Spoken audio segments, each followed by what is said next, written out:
मित्रों नमस्कार। मैं संजीव कुमार कोहली और आज हम अपने इस वीडियो में अध्ययन करने जा रहे हैं कक्षा 9 की हिंदी की पाठ्यपुस्तक संस्कृत विनोदिनी के तृतीय पाठ साधु नाम स्वभाव के अभ्यास प्रश्नों का। हम अपने पिछले वीडियो में अध्ययन कर चुके हैं साधु नाम स्वभाव पाठ के हिंदी अनुवाद का, और आज हम इस पाठ के अभ्यास प्रश्नों को जानेंगे। तो आइए प्रारंभ करते हैं अभ्यास प्रश्न। पाठ्यपुस्तक के अभ्यास प्रश्नोत्तर जो पाठ्यपुस्तक में अंत में दिए हुए हैं, पाठ के अंत में, उनका हम अध्ययन करने जा रहे हैं। पहला प्रश्न है एक पदेन उत्तरत। एक पद में यानी कि एक शब्द में आपको उत्तर देना है। गंगा तीरे का आसीत। गंगा के किनारे कौन रहता था? साधु। गंगा के किनारे कौन था? साधु। नदी प्रवाह कम दृष्टवान। नदी के प्रवाह में, नदी में बहता हुआ क्या दिखाई दिया? वृश्चिकम। वृश्चिकम होता है बिच्छू। वृश्चिका कस्य हस्तम अधसत। बिच्छू ने किसके हाथों में डस लिया? साधु। साधु के हाथों में डस लिया था। साधु वृश्चिकम केन गृहीतवान। साधु ने बिच्छू को काहे से उठाया? हाथ से उठाया। हस्तेन, हाथ से उसको ग्रहण किया। वृश्चिका कुत्र अपतत। बिच्छू कहाँ गिरा? जले गिरा। जले मतलब पानी में गिर गया। अब हमारा प्रश्न संख्या 2 है। क स्तंभ से शब्दम ख स्तंभ से शब्देन से योजियत। क स्तंभ के शब्दों को ख स्तंभ के साथ जोड़ना है। करोति अब किसके जुड़ेगा? करोति का जो है उपकारम से जुड़ेगा।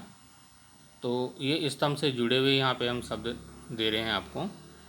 तो करोति का उपकारम से। गतवान नदीम, नदी पर गया। त्यजतु वृक्षु को त्याग दिया। अदसत हस्तम, हाथ में डस लिया। अपतत हस्ते, हस्तम से, हस्त से वो गिर गया। तो ये हमारे मिलाने वाले स्तंभ वाले प्रश्न थे। अब हमारे रिक्त स्थान पूर्ति करने वाले हैं। मंजूषात शब्दम चित्वा रिक्त स्थानानि पूरयन्तु। मंजूषात से दिए गए शब्दों को, मंजूषात यानी कि ये जो हमारा बॉक्स है, इस बॉक्स में ये 2 शब्द दिए हैं। एक है समुद्र तटे और एक है गंगा तीरे। तो इनमें से छांट करके जो शब्द सही हो वहाँ पर भरना है। हमारा पहला है कि एका साधु आसीत। अब वो कहाँ रहता था साधु? गंगा तीरे रहता था, गंगा के किनारे। तो यहाँ पे गंगा तीरे, ये गंगा तीरे हो जाएगा। अगला हमारा है कि वृश्चिक का अपतत। वृश्चिक कहाँ गिरा? जले गिरा। वृश्चिक का जले अपतत, पानी में गिरा। बिच्छू पानी में गिरा। साधु गृहीतवान। साधु ने उसको पकड़ा। किसको पकड़ा? बिच्छू को पकड़ा। तो वृश्चिकम हो जाएगा। अगला हमारा है अहम मम न तेजामी। तो अहम मम, साधु ने बोला अहम मम, मैं अपना परोपकार स्वभावम न तेजामी, परोपकार करने के स्वभाव को नहीं छोड़ सकता। अगला हमारा है साधु वृश्चिकम प्रयत्नम कृतवान। साधु वृश्चिक को स्थापयितुम प्रयत्नम कृतवान, उसको स्थापित करने का प्रयत्न करता रहा कि उसको पानी से बाहर निकालकर जमीन पर स्थापित कर दूं, जमीन पर छोड़ दूं। अगला हमारा प्रश्न है पाठाधारेण सत्यम असत्यम इति वा लिखत। पाठ के आधार पर सही और गलत, सत्य और असत्य को छांट कर आपको लिखना है। गंगा तीरे साधु न आसीत। गंगा के किनारे साधु नहीं था, गलत। गंगा तीरे एका साधु आसीत, एक साधु था। नदी तीरे एका पुरुष अगच्छत। नदी के किनारे एक पुरुष आया, ये सही है। अगला है पुनः वृश्चिका हस्तम न अदसत। फिर से बिच्छू ने हाथों में नहीं डसा, नहीं काटा। तो ये गलत है, क्योंकि बिच्छू को जितनी बार भी साधु ने हाथों में उठाया उतनी बार बिच्छू ने उसको काटा। वृश्चिका महान जंतु अस्ति। वृश्चिक जो है, बिच्छू महान जंतु है नहीं, क्षुद्र जंतु है, छोटा जीव है। अगला हमारा है साधु अपकारीसु अपि उपकारम करोति। साधु बुरा करने वाले का भी अच्छा भला करता था, ये बात सत्य है। तो ये सत्य सही का निशान इसमें लगा देंगे। अगला हमारा इसमें प्रश्न संख्या 5 है, रिक्त स्थानानि पूरयन्तु। रिक्त स्थानों की पूर्ति करनी है। तो ये इसमें आपको क्या क्या बताना है, शब्द यहाँ दिए हैं, धातु, लकार, पुरुष, वचन, ये आपको इसमें लिखने हैं। तो इसमें उत्तर हम देख लेते हैं इसका। इसमें अदसत जो है वो दंश धातु का है, लंग लकार का शब्द है, प्रथम पुरुष है और एक वचन है। अपतत पत धातु, लंग लकार प्रथम पुरुष, एकम एक वचन।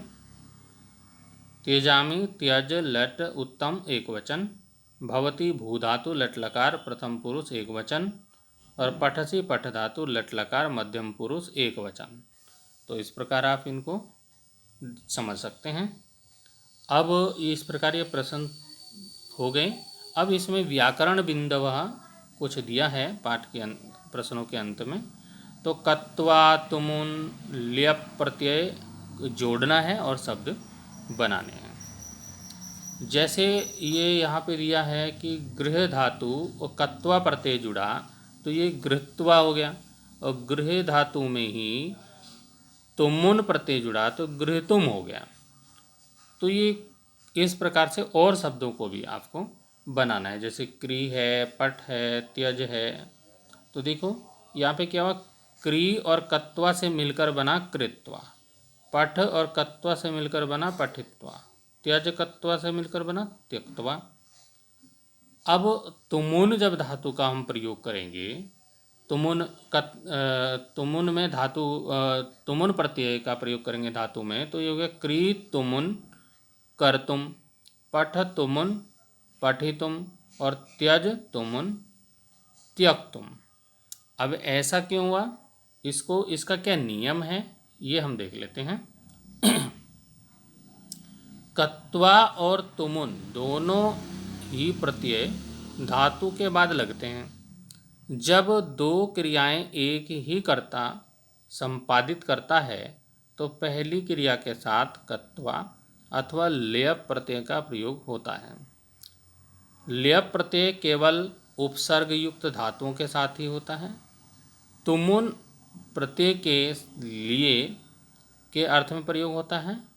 इनका क्रमशः त्वा लया तुम शेष रहता है। मुख्य चीज़ ये है कि जैसे हम कत्वा का प्रयोग करेंगे तो क्या रहेगा, त्वा रहेगा, और लयप का लय रहेगा, और तुमुन में तुम प्रत्यय शेष रहेगा। ये आप देख सकते हैं। जैसे क्री और तुमुन है तो क्री कर तो उसमें पहले से था, तुम इसमें रह गया। ऐसे पठ तुमुन है तो पठी तुम, त्यज तुमुन त्यक तुम। तो ये कह रहा है कि इसमें तुम शेष रहता है। ऐसे ही कत्वा में क्या है, उसमें त्वा शेष रहता है। त्वा क्री कत्वा जब है तो इसमें क्री और त्वा इसमें शेष है। ऐसे इसमें त्वा, ऐसे इसमें त्वा। तो ये इसका नियम है कि तुमुन और ये कत्वा जो भी प्रत्यय हैं इनमें अंतिम जो है त्वा, तुम, लय आदि शेष रहता है। तो इस प्रकार हमने अपने इस वीडियो में संस्कृत विनोदिनी कक्षा 9 का साधुनाम स्वभाव पाठ के अभ्यास प्रश्नों का हमने अध्ययन किया। अगले वीडियो में हम अगले पाठ का अध्ययन करेंगे। तब तक के लिए धन्यवाद।